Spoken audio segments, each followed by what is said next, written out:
Klien abang nih, Fitri Salutero ya, terhadap laporan Nikita Mirzani kan udah 2 kali mangkir ya bang ya. Nah ini sekarang juga ada updatean Humas mau ngebahas tentang laporan itu. Abang sebagai kuasa hukumnya gimana mungkin melihat kasus klien abang ini? Ya, kalau yang namanya panggilan polisi ya, laporan polisi, ya, di mana seorang yang dipanggil secara hukum ya, tentunya ini wajib untuk hadir, ya, wajib untuk hadir. Namanya panggilannya, ini undang-undang ya. Tapi dalam hal ini Kak Fitri sudah dipanggil 2 kali. Iya. Tapi yang pertama dia juga nggak sampai ke beliau. Tapi yang kedua sampai suratnya. Jadi saya sudah sampaikan untuk hadir pada waktu itu untuk memenuhi panggilan klarifikasi. Tapi karena ada satu dan lain hal ya, bagi kesibukan dan lain-lain, tentunya Kak Fitri masih mau untuk hadir dalam proses klarifikasi. Nah ya berarti kalau di next panggilan berikutnya Kak Fitri bakalan hadir atau gimana bang? Mungkin bang, karena kan udah 2 kali panggilan mangkir ya bang ya. Nah, gimana bang mungkin bang? Jadi saya jelaskan di sini, yang namanya undangan klarifikasi itu undangan klarifikasi. Dalam hal ini menyebutkan seorang dipanggil berdasarkan adanya laporan. Nah itu pertama adalah undangan klarifikasi, namanya undangan.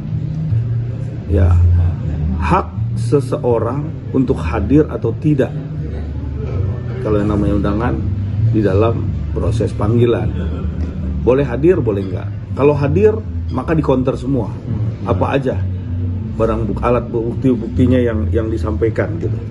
Nah kalau memang tidak hadir, sebenarnya perkaranya apa dan materi seperti apa kan gitu. Kalau tidak hadir, kemarin saya sempat datang ke Polres Jakarta Selatan.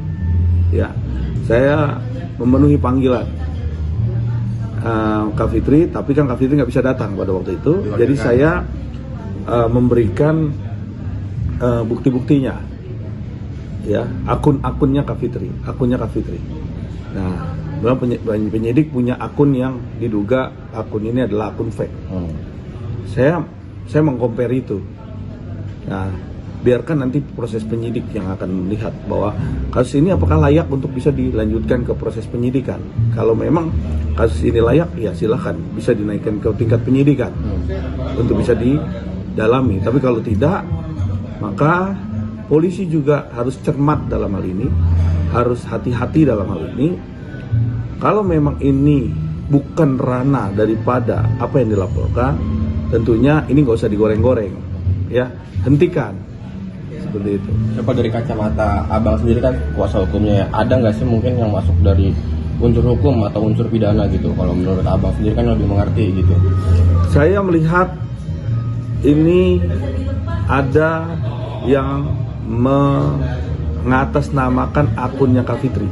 Artinya fake ya, fake akun. Ya, fake akun. Jadi ini saya sampaikan, kita jangan terpengaruh oleh giringan-giringan opini-opini yang membangun ya, sehingga masalah ini dibesar-besarkan. Karena jujur masalah ini sudah clear harusnya, dan penyidik tentunya lebih paham. Tapi saya tidak mau mendahulukan penyidik karena saya bukan ranah saya untuk bisa menjelaskan ini. Biarkan penyidiklah yang bisa melihat ya material pidananya yang dimaksud, yang dilaporkan. Karena nanti biar penyidik yang bisa menyimpulkan. Kalau kasus ini nggak lanjut maka harus dihentikan segera mungkin. Tapi kalau kasus ini lanjut, naikkan aja ke penyidikan. Silakan saja. Karena Kak Fitri di sini sudah memberikan semua ya bukti-bukti kepada saya, dan saya sudah sampaikan ke penyidik. Tinggal Kak Fitri untuk datang dimintain keterangan. Tetapi melihat dari materialnya, tentunya saya melihat di sini ada ketidaksinkronan terhadap apa yang dilaporkan, buktinya terhadap apa yang ada di akun-akunnya Mbak Fitri. Bukti yang diberikan oleh Kak Fitri terhadap abang kalau boleh tahu apa salah satunya mungkin? Yang pertama adalah akun, kedua bentuk rekaman-rekaman ataupun bentuk-bentuk postingan-postingan yang tentunya semua di-compare. Nah penyidik udah memegang itu dari saya. Nah tinggal nanti Kak Fitri tinggal minta keterangan, dan bisa hadir dalam memanggil panggilan klarifikasi. Yang menarik di mata publik bahwa Fitri hadir 2 kali di dalam persidangan bang, namun 2 kali juga mangkir. Itu pendapat dari netizen banyak ya, udah tersebar di artikel. Itu gimana kalau dari abang statement membantahnya nih? Jadi yang namanya ada panggilan klarifikasi undangan itu hak ya daripada Kak Fitri untuk hadir atau tidak, itu hak. Jadi hak itu yang diambil. Kalau dia nggak bisa datang, ya itu haknya dia. Artinya nggak masalah gitu ya, atau gimana sih bang mungkin? Bang? Ya lihat aja, kalau kasus ini kerusual tentunya polisi sudah menaikkan sidik dari kemarin. Karena ini berhati-hati, karena sekarang kasus ini kan banyak yang bisa masuk kasus, tapi materialnya kurang.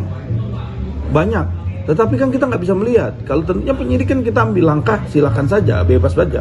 Kalau kasus ini bisa lanjut, ya silakan aja, berani untuk dilanjutkan. Yang laporan Februari itu kan bang ya, yang UU ITE bukan sih bang? Iya, UU ITE. Jadi namanya UU ITE itu nggak jauh-jauh dari akun. Akun benar. Nah sekarang kalau akunnya aja bukan akun dia, maka apalagi yang mau dibahas?